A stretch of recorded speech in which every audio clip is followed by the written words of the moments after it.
All right, shall we take our Bibles, please, and turn to the book of Genesis, chapter 20 today. Genesis, chapter 20. We're continuing our series in the book of Genesis, which we started at the beginning of the year. We're not even halfway through yet, so it's going to take us a little bit longer. That's okay. Nothing wrong with just taking your time. And what we've tried to do is, go sort of a chapter at a time. And now we're at chapter number 20. Now, instead of reading the whole chapter, we're just going to read the verses, and then if you look at your outline, hopefully everyone has the notes. If you don't, just raise your hand, and I'm not sure we'll get you a set of the notes. But the title of the lesson this morning is Abraham's Besetting Sin. So I want us to read verses 1 and 2 as we begin. It says, "And Abraham journeyed from thence toward the south country, and dwelled between Kadesh and Shur, and sojourned in Gerar. And Abraham said to Sarah his wife, She is my sister. And Abimelech king of Gerar sent and took Sarah." Well, here we go again. You may remember that this was something that happened before in Abraham's life, right at the beginning of the story in Genesis chapter 12, when God told him to go into the land of Canaan, and he was obedient, went there. And not long after he got there was a famine in the land, and so he continued to travel south and went into Egypt. When he got to Egypt, he told Pharaoh that Sarah was his sister. Now, that was almost 25 years ago, and here it is, the same story, the exact same deception that takes place in the land of the Philistines in Gerar. And Abimelech was king of the Philistines. In fact, Abimelech, it may be like a title, kind of like Pharaoh, it would be a title of the kings of Egypt. Abimelech would be the title of the kings of the Philistines, because he's used, David refers to Abimelech, and later on Isaac as well. But notice there on your notes there under number 1, we see Abraham's besetting sin. In Hebrews 12 verse 1 it says, "Wherefore, seeing we are also compassed about with so great a cloud of witnesses, let us lay aside every weight and the sin which doth so easily beset us, and let us run with patience the race that is set before us." Now, this is an exhortation to believers because of those who have run the race before us, who are witnessing our time. We are encouraged to make ready for that race. You don't run a race cumbered about with overcoats and hobnail boots and backpacks. You lay those things off. John Howlett ran a triathlon yesterday. And, you have to make yourself as light as possible. All his gear is light, his bike's light, because when you're running that kind of marathon or that type of distance, you want everything to be as light as can be. And so he says, let us lay aside every weight. We don't want to carry things that are going to hinder us in our race for the Lord. And he says that we should lay aside the sin which doth so easily beset us. Now, the word beset means to encompass or to surround us. It's something that's always in the way, and each of us have weaknesses, some in different areas, but all of us are sinners. But all of us have, if you like, a sin that we would be maybe more susceptible than other sins. The Bible calls that besetting sin, and so we're to lay aside the sin which does so easily beset us. Well, it seems that in Abraham's life, his besetting sin was fear. Fear of harm coming to his family because of Sarah.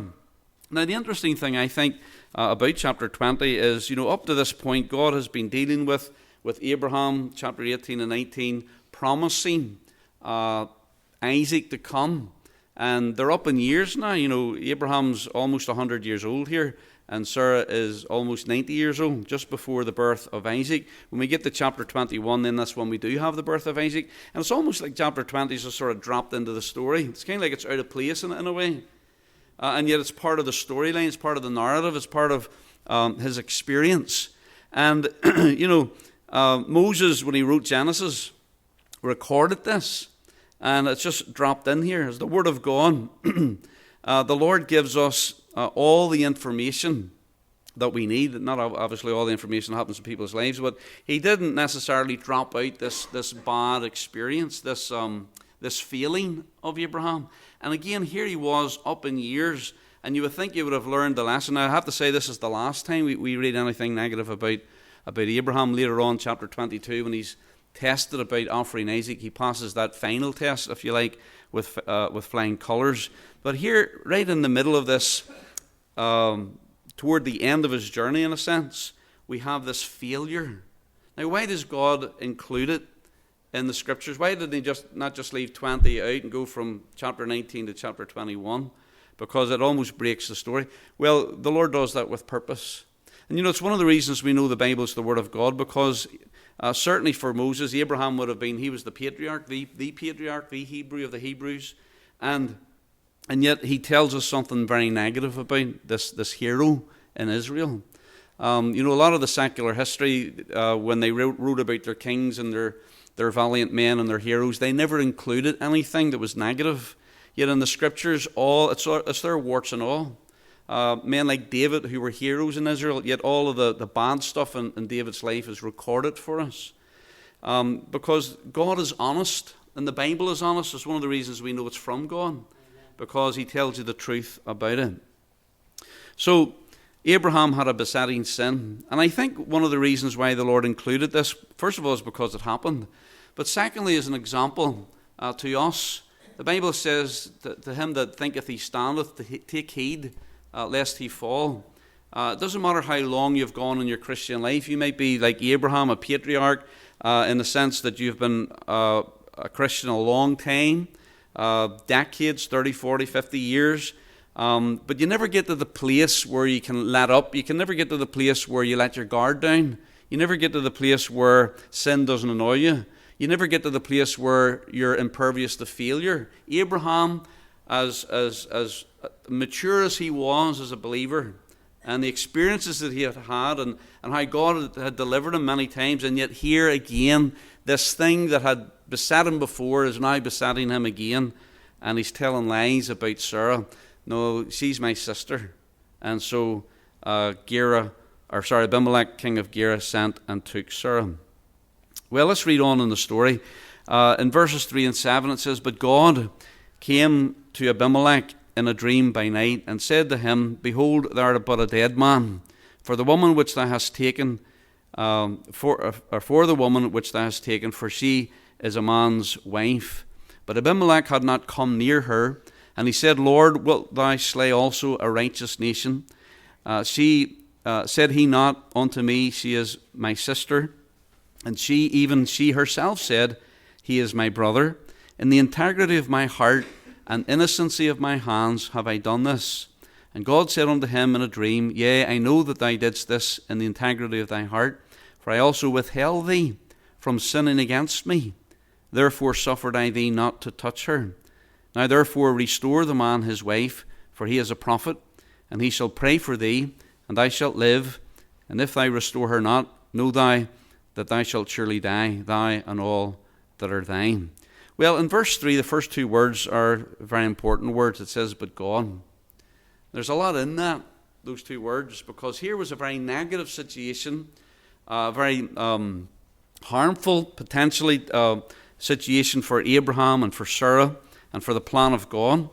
Understand, the next chapter, Isaac is coming, okay? It may have been that Sarah could have already been pregnant, actually, with Isaac at this particular juncture. But God steps into man's problem, and he intervenes. And God, in a very real sense, protects Abraham and protects Sarah, and does not allow Abimelech to touch Sarah. So these words, but God, enters in, and it's a wonderful thing. We see that through the Scriptures, in Ephesians chapter 2, for example, it talks about how we were children of disobedience and subject to God's wrath. But then it says, but God, who is rich in mercy, for the great love wherewith he has loved us. And God stepped into our problem to rescue us. And many times through the Scriptures, those two little words, but God, have been such a blessing. God warns Abimelech in a dream, and it also restrained him from sinning. And this is a wonderful thing you see here in verse 6. It says, And God said unto him in a dream, Yea, I know that thou didst this in the integrity of thy heart, for I also withheld thee from sinning against me. Therefore suffered I thee not to touch her. In other words, God was so much in this situation that the opportunity wasn't there. God stood between Abimelech and Sarah and Abraham, and he withheld him from sinning against him. You know, God can do that. The Bible says that the Holy Spirit is a restrainer of evil in this world right now. He restrains evil. And you and I, I'm sure, have experienced that. Even before I was saved, I can remember situations where I could have just fell off the precipice and all kinds of very deep sin. And I was very, very close to that line. And as I look back upon it, I felt like God had restrained me from making mistakes or sinning against him where it would have been irreparable damage in my life. And God restrained me. And I didn't know that at the time. But looking back, I can see that he did. And I'm very, very grateful for that. Notice that even this heathen king understood that taking someone else's wife was a great sin against God. Do you see that? He understands this. In fact, look at verse 3 again. He says, "Behold, thou art a dead man." This is God speaking to Abimelech. "For the woman which thou hast taken, for she is a man's wife." This is no light thing. This is a very serious issue. And even Abimelech, this heathen Philistine king, understood how important this was. In verse 6 he talks about how he withheld him from sinning against, God says, from sinning against me. Not only would he be sinning against Abraham and Sarah, he would have been sinning against the Lord. And so Abimelech realized how important this was and how grievous it would have been. You know, we live in a time when this is not serious anymore. You know, where people live together in sin. We used to call it that, living in sin. And that's exactly what it is. If you're living in an intimate relationship with someone who is not your wife, the Bible calls that sin. And it doesn't matter if you're a lost person, a saved person, it's sin. And society needs to understand that. They've lost sight of that. And it's also true that Christians have been sucked into that. It seems like the further the world goes in a certain direction, the church and believers sort of follow along. And that we even hear of believers in that type of relationship. And it's a shameful thing. It's a serious thing with God. And here, even in this story, we find that to be true. And so God had intervened to prevent harm to Sarah. And it's interesting that, that God did step in to prevent harm from coming. Now, if God was able to do that, for Sarah and Abraham, even during this deception, why is it that Abraham didn't believe God? Could not God have protected Abraham if Abraham had told the truth? This lady is my wife, and he would have, and maybe Abimelech would have thought, well, I'm going to kill you so that I can have Sarah. Would God not have intervened in that circumstance? I think he would have. So why was it not that Abraham could not trust God in that situation? We think, well, God can handle certain situations, but other situations is beyond God. And that's nothing could be further from the truth. With God, nothing shall be impossible. And God is bigger and wiser, and through his sovereignty and providence, he can protect us under any circumstance. So we should believe God. Abraham should have believed God. But we should believe God. There's nothing too hard for him. And so tell the truth and do what's right and leave the consequences with the Lord. Now, this is also what David referred to when he described God rebuking kings for their sake. Keep your place there and go to Psalm 105. We talked about this recently in our series in 1 Samuel. When David said of Saul, touch not mine anointed and do my prophets no harm. And then he mentions this, let me see if I can find it, Psalm 105. And Psalm 105 is basically a direct quote from what he said in 1 Samuel. David had this understanding that the Lord's people had a certain measure of protection from the Lord. They enjoyed a certain privilege with God. And he recounts this, but in relating to Saul, touch not mine anointed, do my prophets no harm, he goes back to this story, and really the story before when Abraham was in Egypt. Look at Psalm 105 and verse number 5 through 15. He says, remember his marvelous works that he hath done, his wonders and the judgments of his mouth. O ye seed of Abraham his servant, ye children of Jacob his chosen. He is the Lord our God, his judgments are in all the earth. He hath remembered his covenant forever, the word which he commanded to 1,000 generations, which covenant he made with Abraham, and his oath with Isaac. In other words, God's work is in all the world, but with Abraham and Isaac and his seed after him, God made a promise, a covenant. Verse 10, and confirmed the same unto Jacob for a law, and to Israel for an everlasting covenant, saying, Unto thee will I give the land of Canaan, the lot of your inheritance. And when they were but few men in number, yea, very few, and strangers in it. Now that goes back to this time when Abraham was in the land of Canaan, and of course also for Jacob and Isaac, or Isaac and Jacob as well. But primarily I think he's going back here to Abraham. When they were few men in number, yea, very few, and strangers in it, when they went from one nation to another. So this would have been the wanderings of Abraham. He was a pilgrim in the earth, and they did wander down to Egypt, and they did wander over into Gerar, which is the Philistines. And so when they wandered from one kingdom to another people, verse 14, he suffered no man to do them wrong. Yea, he reproved kings for their sakes. That would be Abimelech right here. He came and he intervened, and he reproved Abimelech and Pharaoh. He reproved kings for their sake, saying, verse 15, touch not mine anointed, and do my prophets no harm. So Abraham enjoyed protection. You remember when Lot was taken captive, and Abraham got his men together, his servants trained in his own house, 318 men, and they went after them. And he may have had some of those Philistine confederates with him to go after them, but the point is, it was described as the slaughter of the kings. And, God gave protection, supernatural protection to Abraham during those days. So God intervened here. Abraham sinned, and yet God was still with him. God was still looking after him. And still God was preventing things from going from bad to worse. God was intervening there, and thank God for that. Then look at verse 8 through 10. This is the rebuke of Abimelech. And it's the same thing. Again, it's a repeat of what happened with Pharaoh. But in verse 8 says, Therefore Abimelech rose early in the morning and called his servants and told all these things in their ears, and the men were sore afraid. They had already seen the judgment of God upon them. In fact, if you look at verse 18 of the same chapter, it says, The Lord had fast closed up all the wombs of the house of Abimelech because of Sarah, Abraham's wife. They understood that they were under a curse of God. And even Abimelech himself, the Bible says that God cured him. There was some already judgment taking place upon them, and they were very much aware of it. But they didn't know why until Abimelech informs them in verse 8, and because of that the men were sore afraid. So he talks to his own people first. Then verse 9, Then Abimelech called Abraham and said unto him, What hast thou done unto us? Now that's the question. What hast thou done unto us? That's what Pharaoh said. And that's what Abimelech says to Isaac later on. What hast thou done unto us?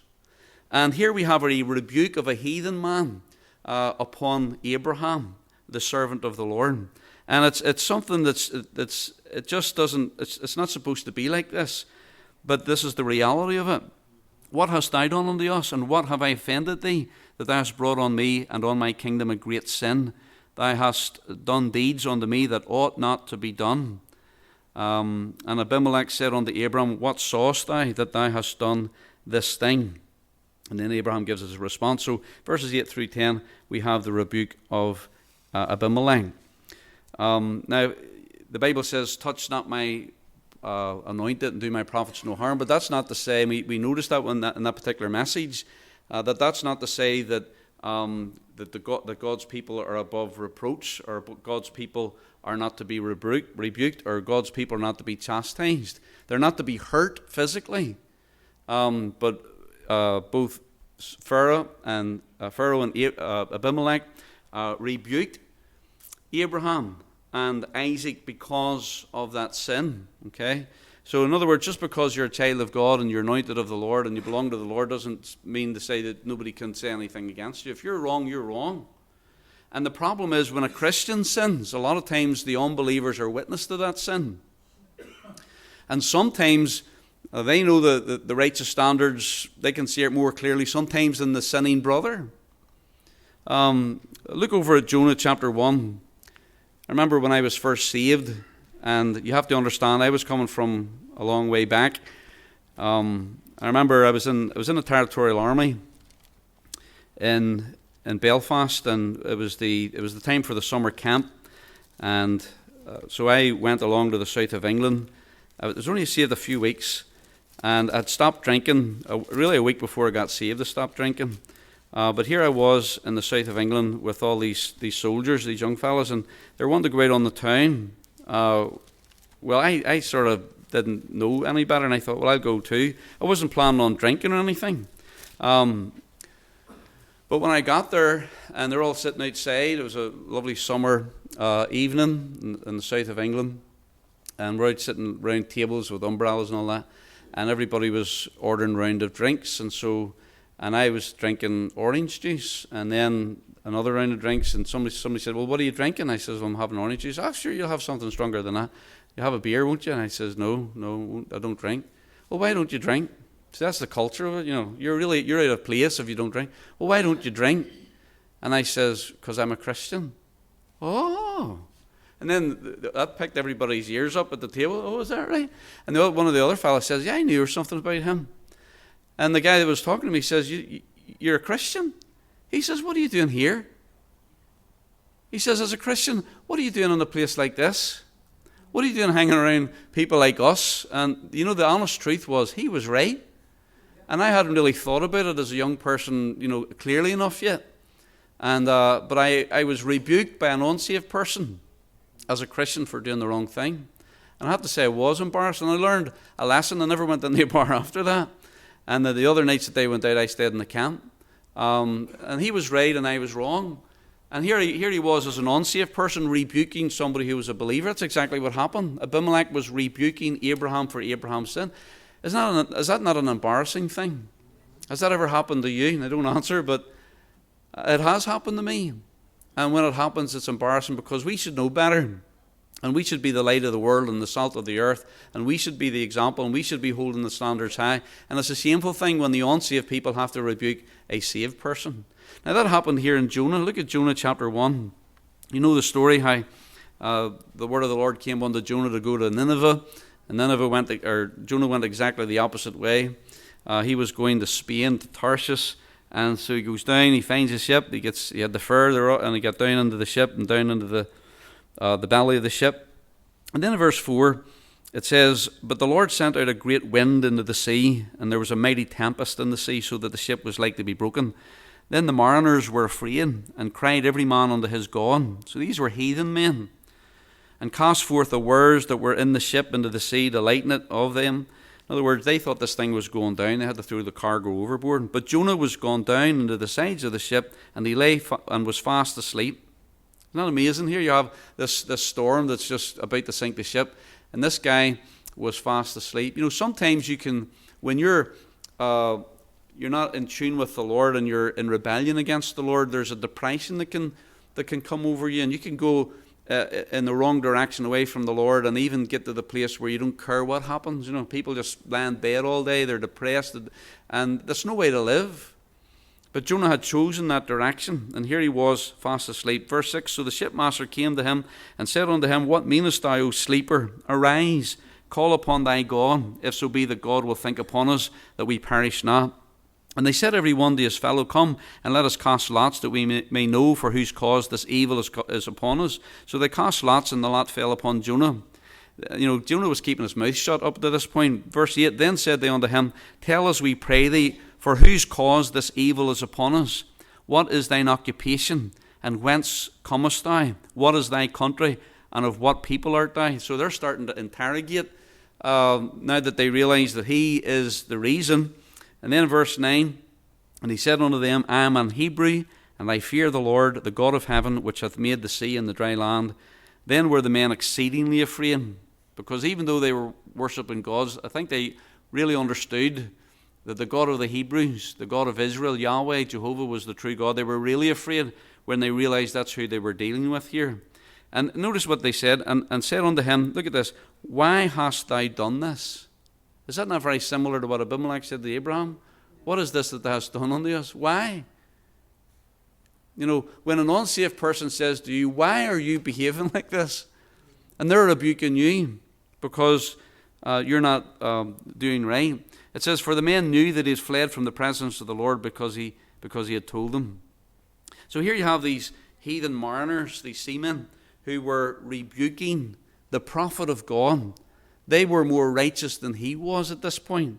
And of course he tells them, you know, throw me overboard, and they still wouldn't do it until it just got to the point where they were just going down, so they threw him overboard, and that's when he ended up in the whale's belly.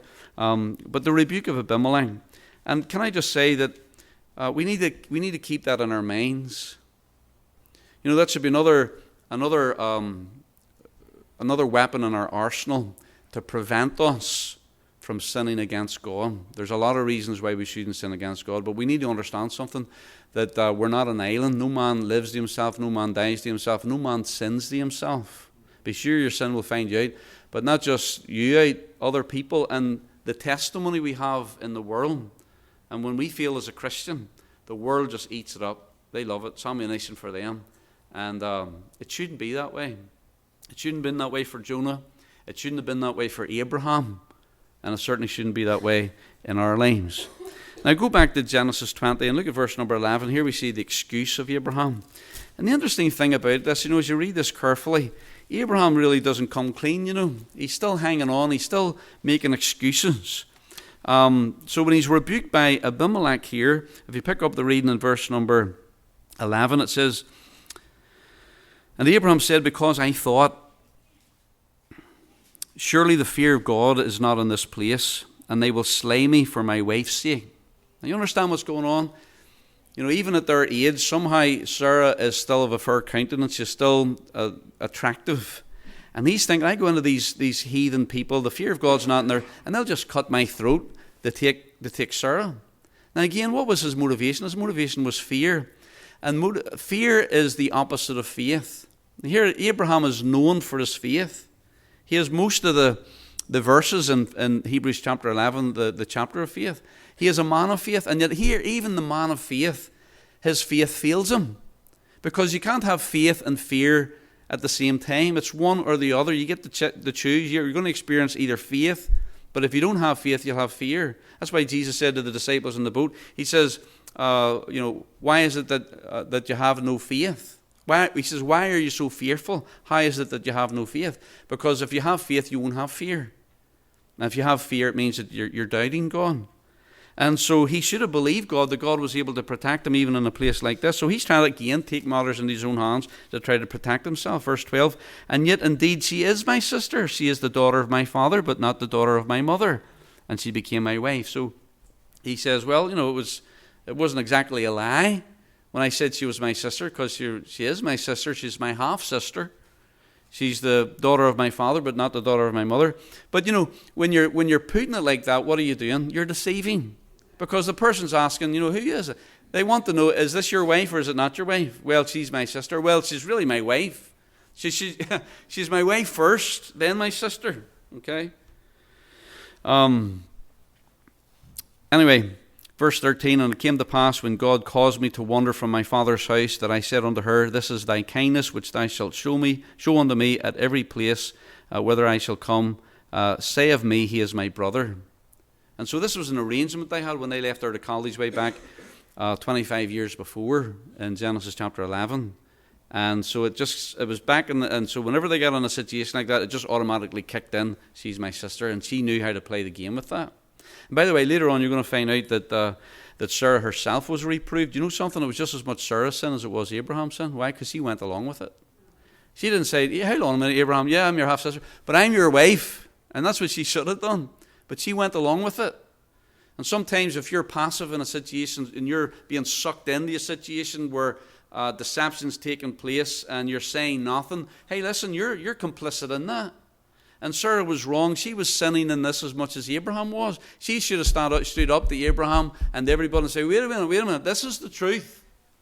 And because of that, she was getting herself in trouble as well. So Abraham's excuse revealed that he had fear instead of faith.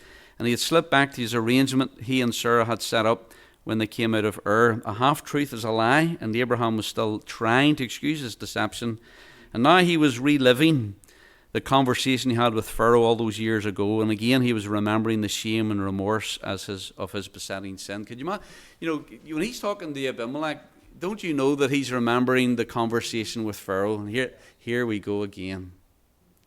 And he can remember the shame. Certainly he remembered the shame and remorse as he talked to Pharaoh almost 25 years ago. But sometimes when you go through an experience like that and time goes by and then you forget that shame and you forget that remorse and you forget that sin and the distaste of it and the consequences of it because it's in the background. And then now all of a sudden here it is again, and boy, it's becoming fresh for him again, and he's thinking to himself, what in the world have I done? I thought I'd got over that. And here we are in the same place again. Thankfully, this was the last time. So look at verse 14. We have the restoration and reproof of Sarah. Verse 14 says, And Abimelech took sheep and oxen and men servants, women servants, gave them unto Abraham, and restored him Sarah his wife. Why did he do that? Because he feared the Lord. God warned him, see if you don't sort this out, you're dead, man. And so he, in humility, did the right thing here. He was making amends. Verse 15, And Abimelech said, Behold, my land is before thee, dwell where it pleaseth thee. And unto Sarah he said, Behold, I have given thy brother. Now, isn't that interesting? Now, he knows it's her husband. But she doesn't say Abraham's your husband. He says, I've given thy brother. And it's kind of like, it's a little sarcastic. Yeah. I think he's rubbing it in here a little bit. And because at the end of the verse 16 says, Thus she was reproved. So he's getting a job in at Sarah here. And that's what I'm saying. She was complicit in this. She was not innocent in this. And Sarah said, and unto Sarah he said, verse 16, Behold, I have given thy brother 1,000 pieces of silver. In other words, in a sense that he was paying for the wrong that he had done. But then it says, Behold, he is to thee a covering of the eyes unto all that are with thee, and with all other. And what does that mean? That Abraham was a covering of her eyes.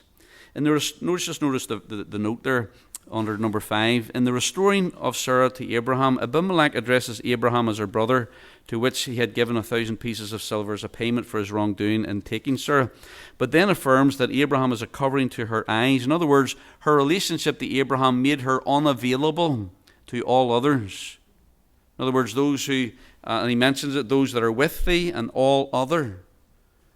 And it's almost like Abimelech was trying to help her to see that this should never ever take place again. He, your brother, he is the covering of thine eyes. In other words, you're not to be looking on other men, and other men are not to be looking upon you. You're exclusively for him, which means that they were married. You know what marriage is? When you make that oath, that covenant, that promise before God and witnesses to your wife or to your husband, part of that oath is forsaking all others.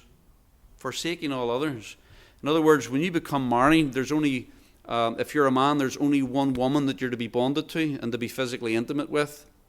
And even to, if you like, flirt with, or to have any kind of romantic notion toward. And the same is true for the man, for the woman, that they are exclusively to be for themselves and forsaking all others. So there's no physical contact, there's no romantic notion, there's no flirting. Because I'm going to tell you something, one thing leads to another. And we have to have guards up. We have to realize that this is what the reality of the situation is. Because really what Abraham was doing, he was putting Sarah in a vulnerable position. You know what? He's basically delivering his wife into this man's arms. What's going to happen there? What could happen? If God had not intervened there, what could have happened? It could have been a disaster. And so those things are very, very, very serious. And so thus she was reproved. This was just as much Sarah's sin for going along with it. And then the amazing thing is the last part, verse 17 through verse 18. Abraham was the one that sinned here. And he was the one being rebuked. But you know something?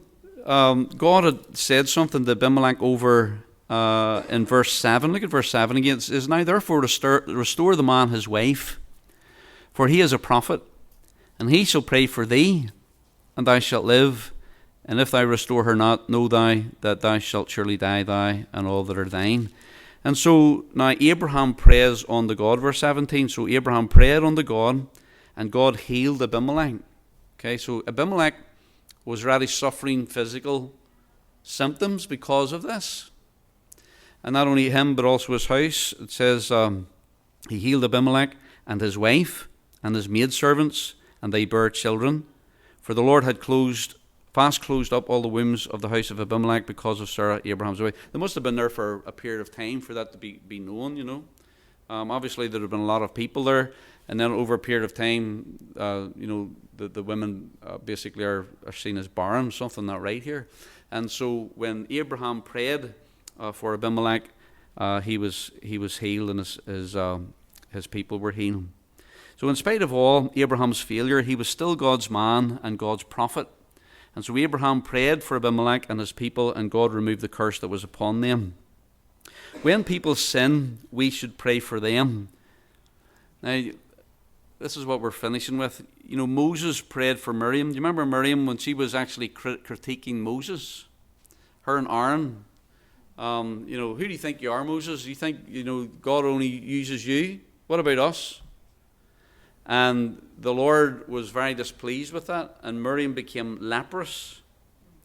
And you'll find in that situation, the scriptures are there, you can read later on, Numbers chapter 12, that Moses cries unto God for Miriam, that God would heal her. Now, Miriam had sinned against God, and Miriam had sinned against Moses. But Moses prayed for his sister, even though his sister had done wrong, and especially because his sister had done wrong. You remember Job's friends? They came to him, and they were just critiquing him all over the place. They were not giving him proper information whatsoever. And it wasn't, if you read that in Job chapter 42, verse 10, it says that Job prayed for his friends. And actually, when Job prayed, it was only when Job prayed for his friends that basically God restored them the favor to Job. So Job prayed for those who were sinning against him. So it wasn't that they just sinned, they sinned against Job. It wasn't that Miriam had just sinned, she sinned against Moses.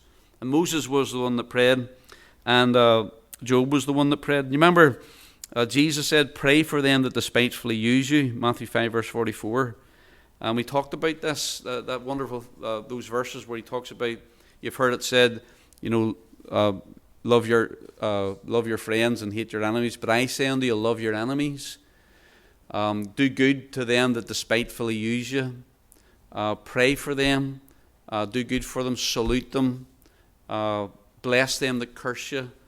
I mean, that's the spirit that we as believers should be of. That's the spirit of Christ. And so when somebody sins, we shouldn't be praying against them. Lord, judge them. Lord, curse them. Lord, pay them back. And that's what we want to do. But really what we should be saying, Lord, heal them. Lord, forgive them. Lord, help them. Lord, restore them. Lord, bless them. That's what we should be praying. We should be praying for those who sin and for those who sin against us. And Abraham prayed for Abimelech, and Abimelech was healed. And so Abraham, as wonderful as he was, as faithful as he was, he still had feet of clay. Now we need to hear this morning, because you can get to the place where you think everything's going good, we're on a plateau, there's no really besetting sin, but all of a sudden you'll find that sin that was back there is in front of you again. And we have to have our guard up. Let him that thinketh he standeth take heed lest he fall. And here's a warning in chapter 20 that even the great, mature, faithful Abraham failed. And you and I are not above it. In other words, don't let your guard down. Keep your guard up. Be careful. Walk circumspectly. The word circumspectly means to look around. Look where you're walking. Look at the direction that you're going in. Look what you're allowing into your life. Be careful, little eyes, what you see. Be careful, little ears, what you hear. Be careful what you allow into your life, because we're all going in a direction. And where you are is important, but where you're going is more important. And you might be on the mountaintop, but be very careful, because sometimes after the mountaintop it's all downhill. And be very careful, keep your guard up. Take heed lest you fall. Because all of us have besetting sins, and the thing that happened back there, and you think you've got victory over it, and you've got forgiveness of it, and all the bad feeling that caused, yeah, remember that. And make sure that you don't let that come back again, like Abraham did. Let's pray. Father, we thank you for your warnings. Thank you for your word. And Lord, we're grateful for the scriptures because it's so truthful. Even the heroes of the Bible, you tell us everything. You tell us about their faults and their failings and their sins. And Lord, it's an example to us. It's a warning to us that we would be careful. Lord, I pray that you'd help us in our lives always to keep our guard up, always to spend time nurturing our relationship with you, praying that we enter not into temptation. Lead us not into temptation, but deliver us from evil. And Lord, help us each and every day to walk with you, how we need you. Lord, protect our flock, protect our church, and help us, Lord, to honour you in all things. For we ask it in Christ's name. Amen.